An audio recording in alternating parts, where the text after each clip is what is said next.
Hello and welcome to this day in history for October 22nd. After all the ruckus we had over the last couple weeks with the plumbing, last night I went to turn the heater on and it wouldn't work. So first thing this morning I called my local heating and air people, and by golly, they had a guy to send right out to me. I sure am grateful for that. Turns out that some sensor was not working. He said it appeared to be corroded as if it had been wet.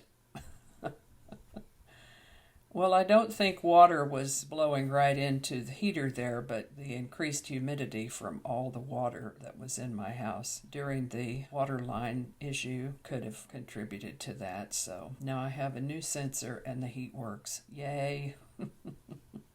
So let's get on with this day in history, and we're going to start back in the year 1746, when Princeton University in New Jersey received its charter. Princeton is the fourth oldest institution of higher education in the United States and is one of the 9 colonial colleges chartered before the American Revolution. In 1797, the first person to jump with a parachute, French balloonist André-Jacques Garnerin, please forgive my pronunciation, jumped out of a balloon over Parc Monceau in Paris using a silk parachute that he made himself. In 1811, Hungarian romantic composer and virtuoso pianist Franz Liszt was born in Hungary. He died in 1886 at the age of 74. In 1836, Sam Houston was inaugurated as the first elected president of the Republic of Texas. In 1882, American artist and illustrator N.C. Wyeth, a painter famous for his illustrations of Treasure Island and Robin Hood, was born on this date in 1882.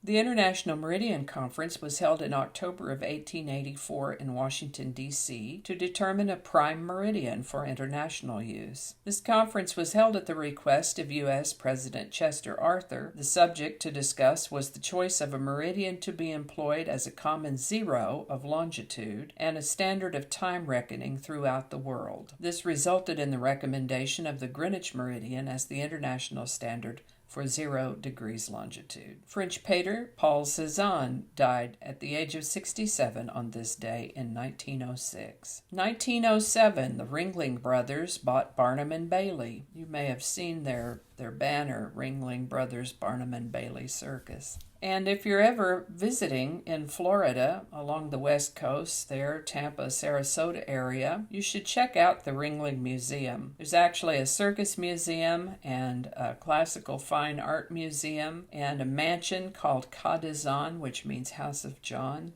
John Ringling built that for his wife Mabel. It's a beautiful mansion, and they offer tours of the house on, I believe, a daily basis. Beautiful, huge grounds. Sometime when you're down that way, give it a day and visit it sometime when you're there. 1917, British-American actress Joan Fontaine was born in Tokyo, Japan. She lived to the age of 97. In 1918, the cities of Baltimore and Washington ran out of coffins during the Spanish influenza epidemic. In 1920, American psychologist and writer Timothy Leary, best known for advocating the exploration of therapeutic potential of psychedelic drugs, was born on this date in 1920. He lived to the age of 75. 1927, Nikola Tesla released 6 new inventions, including a motor with one-phase electricity. In 1931, true crime author Anne Ray Stackhouse, better known as Anne Rule, was born on this date. American bank robber Charlie Arthur Floyd, better known as Pretty Boy Floyd, was shot dead by the FBI in Ohio on this day in 1934. He was 30 years old. American actor Christopher Lloyd was born on this day in 1938. Still alive as I record this in 2019. He's 81 today. Happy birthday, Christopher Lloyd.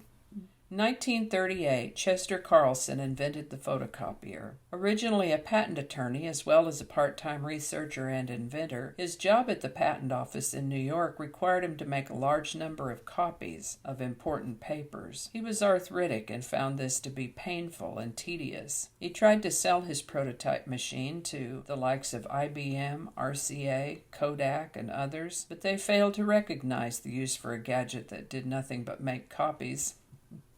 I guess he showed them. American actress and singer Annette Funicello, one of the most popular Mouseketeers on the original Mickey Mouse Club TV series, was born on this date in 1942. She lived to the age of 70. She got her 70.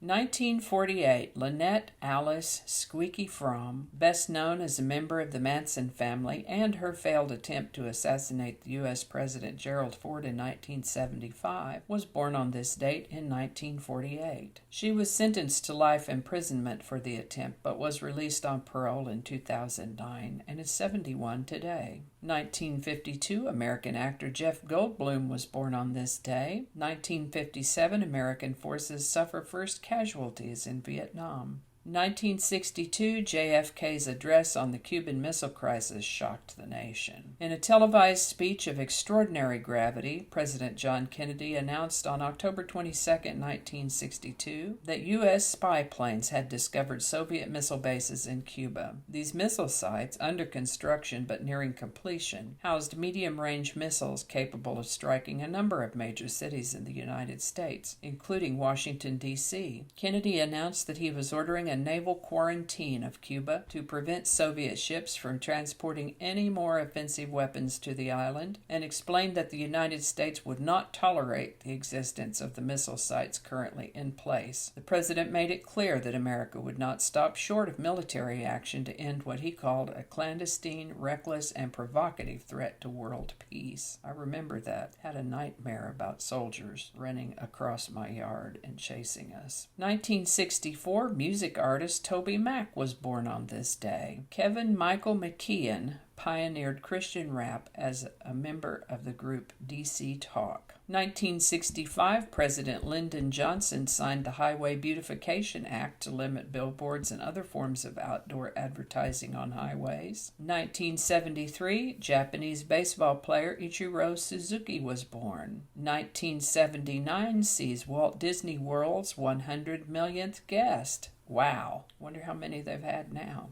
1993, actor James Coburn married Paula Murad. He was 65 at the time and she was 37. I don't usually recommend those May-December weddings, but I'm happy to report that they remained married until his death in 2002.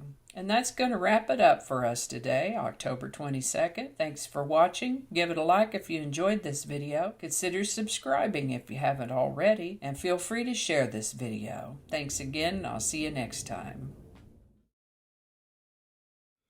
On October...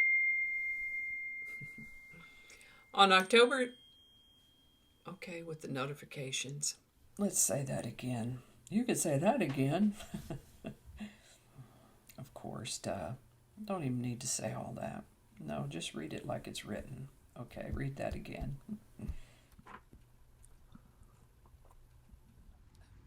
Sure would be nice if I could ever read one of these in its entirety without having to start anything over. That would be awesome. Was that 1927? Oh boy, we got our years mixed up.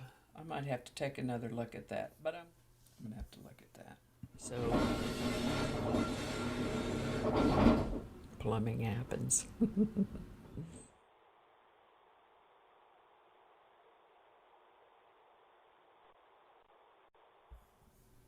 This is why I don't do live shows.